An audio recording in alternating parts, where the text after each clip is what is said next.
On my 45th birthday, they handed me a cake that said, "Congrats on reaching 300 pounds." My sister toasted. To the family disappointment. Everyone laughed. Even my daughter.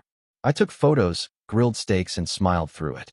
That night, I cleared out the savings account they all depend on. I, 45M, thought turning 45 would bring some dignity to my life.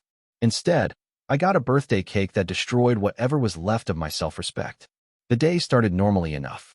I woke up in my own house, the house I'd been paying for with my construction business income for the past 15 years. The house where my sister, her unemployed boyfriend, my grown daughter, and my ex-wife all lived rent-free because I was apparently the family ATM. My sister had insisted on throwing me a birthday party. She claimed it was her way of showing appreciation for everything I'd done for the family. I should have known better. Nothing my sister did ever came without strings attached or hidden motives. The guests arrived around 6, mostly extended family and a few neighbors.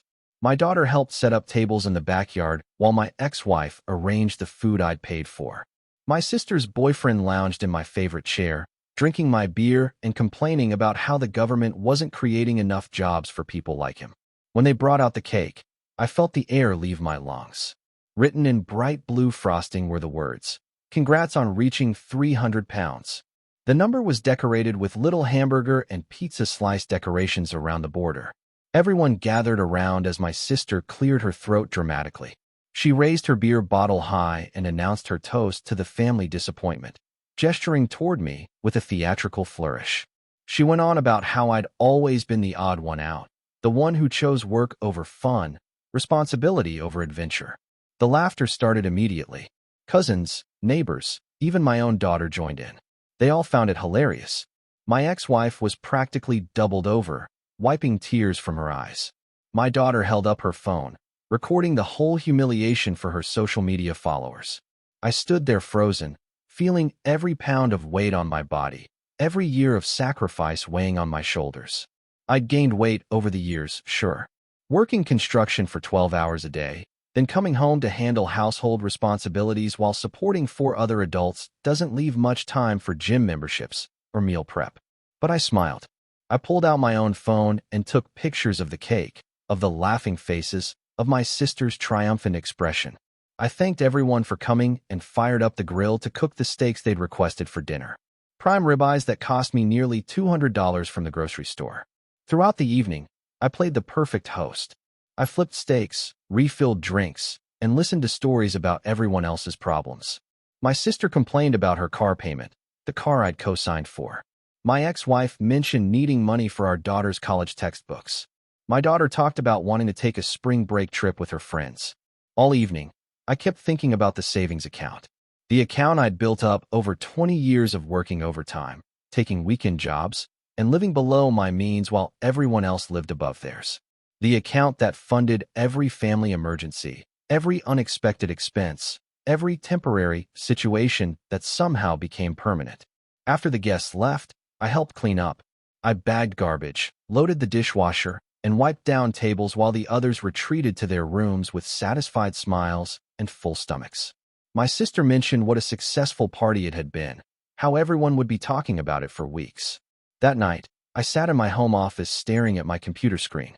The online banking portal showed the savings account balance, $127,000.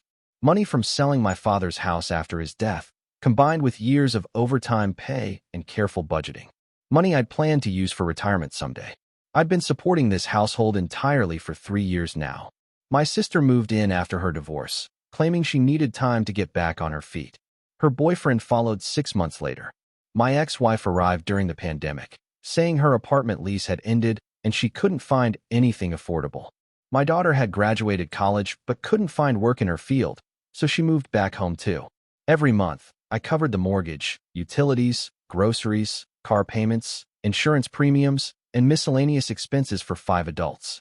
When someone needed medical care, I paid. When appliances broke, I replaced them. When someone's car needed repairs, I handled it. The birthday cake wasn't just about my weight. It represented everything I'd become to them. A joke, a reliable source of money, someone they could mock while simultaneously depending on completely. I started with the transfers. The money went into 3 different accounts I'd opened over the past year at different banks. accounts only I knew about, with statements sent to a P.O. box I'd rented downtown. I moved everything except $1,500, enough to cover the mortgage payment due in 2 weeks and basic utilities for 1 month. Then I opened my laptop and started researching apartments. One-bedroom places on the other side of town, far enough away to require real effort to visit. I found a decent complex with good security and submitted an application along with the deposit. The next morning, I went to work as usual. I ran my crew through a kitchen renovation project and handled paperwork in my truck during lunch. Around 3 o'clock, I called my lawyer and scheduled a meeting for Friday afternoon. When I got home that evening, my sister was cooking dinner using groceries I'd bought the weekend before. She asked if I'd had a good day at work and mentioned wanting to plan another family gathering soon. Everyone seemed to be in good spirits, probably still riding the high from humiliating me publicly. During dinner, my ex-wife brought up our daughter's textbook expenses again. She'd calculated the total at nearly $800 and wondered when I could transfer the money. My daughter added that her spring break trip would cost around $1,500, but she'd found a great deal on flights if she booked within the next few days. I told them I'd look into both expenses over the weekend. They seemed satisfied with that timeline and moved on to discussing television shows and gossip about neighbors. 3 days passed normally. I worked, came home, ate dinner with the family, and retreated to my office afterward. Nobody noticed anything different about my behavior because I'd gotten very good at hiding my feelings over the years. Friday afternoon, I met with my lawyer. We discussed tenant rights, proper eviction procedures, and the legal implications of removing financial support from adult family members. He explained the 30-day notice requirements and helped me draft formal documents for each person living in my house. That evening, I printed 4 copies of the eviction notices and 4 copies of a longer letter explaining my decision. I placed them in sealed envelopes with each person's name written clearly on the front. Saturday morning, I was loading boxes into my truck when my sister emerged from the house with her coffee mug. She asked what I was doing, and I told her I was moving out. The confusion on her face was almost comical. I handed her the 4 envelopes and explained that everyone had 30 days to find new living arrangements. The house would be sold, and I wouldn't be providing financial support for anyone after the 30-day period ended. My sister's voice got louder as she called for the others. Soon all 4 of them were standing in my driveway, holding their letters and looking at me like I'd lost my mind. My ex-wife demanded to know where they were supposed to go. My daughter accused me of abandoning the family over a harmless joke. My sister's boyfriend called me selfish and ungrateful for everything they'd done for me. I asked what exactly they'd done for me, and the silence stretched uncomfortably long. My sister tried a different approach. She apologized for the birthday cake, claiming it was meant to motivate me to get healthier. She promised they'd all contribute more to household expenses and help with chores. I told them the decision was final and finished loading my truck. As I drove away, I could see them clustered in the driveway, still holding their letters, probably trying to figure out how to change my mind. My new apartment was small but clean, with good natural light and no memories of humiliation embedded in the walls. I spent Saturday afternoon setting up basic furniture and buying groceries for 1 person instead of 5. Update 1. 2 weeks later, the phone call started. My sister called first, crying about how she couldn't find an apartment she could afford on her part-time retail salary. She'd been applying for full-time positions but hadn't received any callbacks yet. My ex-wife called next, explaining that she'd been looking at apartments but needed me to co-sign a lease since her credit wasn't great. She also needed help with the security deposit and first month's rent. My daughter's approach was different. She tried guilt, reminding me of all the sacrifices she'd made by living at home instead of getting her own place after college. She'd been saving money for her future, and now I was forcing her to spend it on housing. Each conversation ended the same way. I listened to their problems, acknowledged their difficulties, and reminded them that they had 18 more days to figure things out. The house showings began during the 3rd week. I'd listed the property with a real estate agent who specialized in quick sales. The first open house brought multiple interested buyers, which surprised me.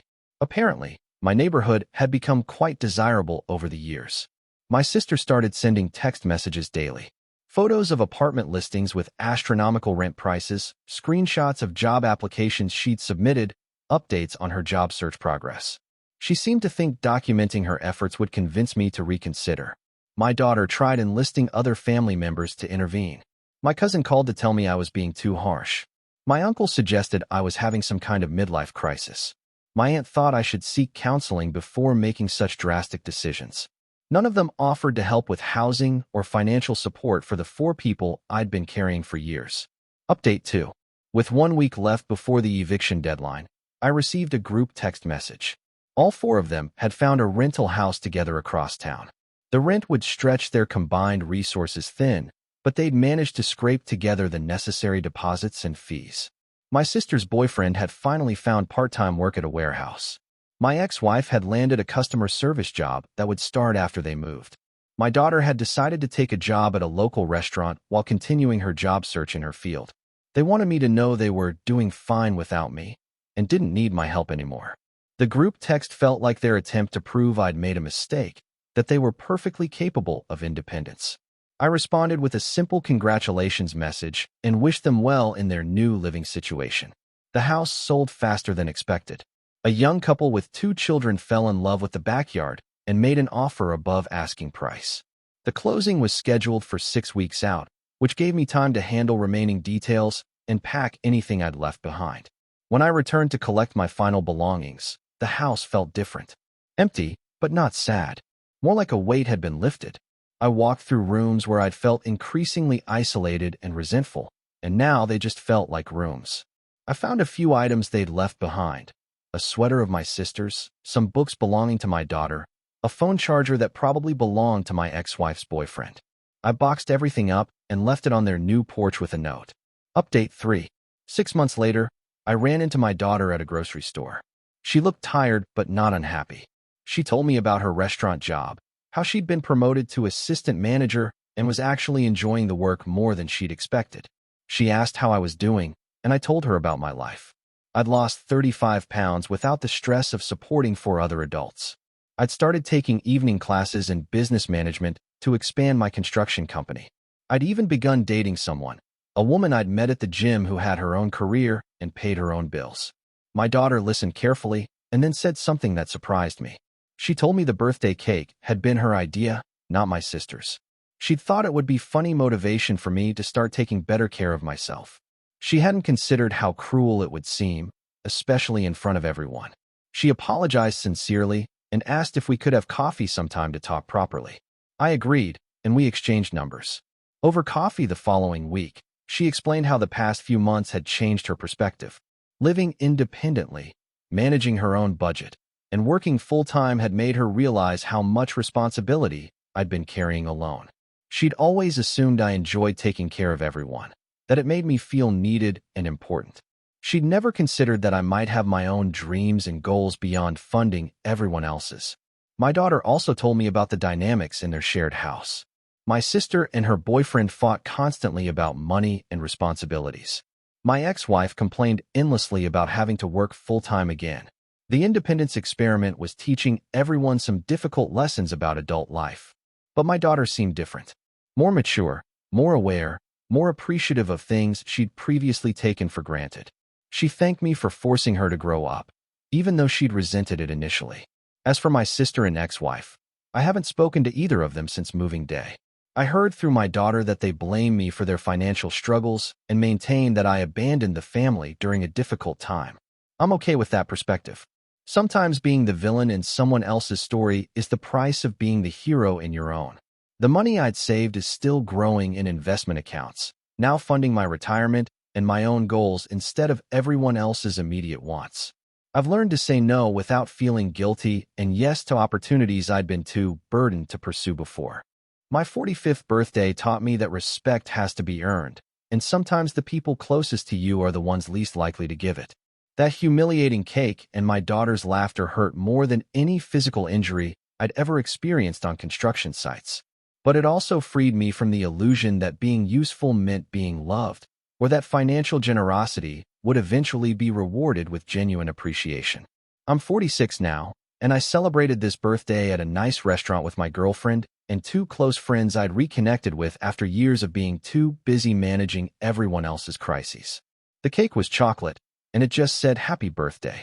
Sometimes the simplest messages are the most meaningful.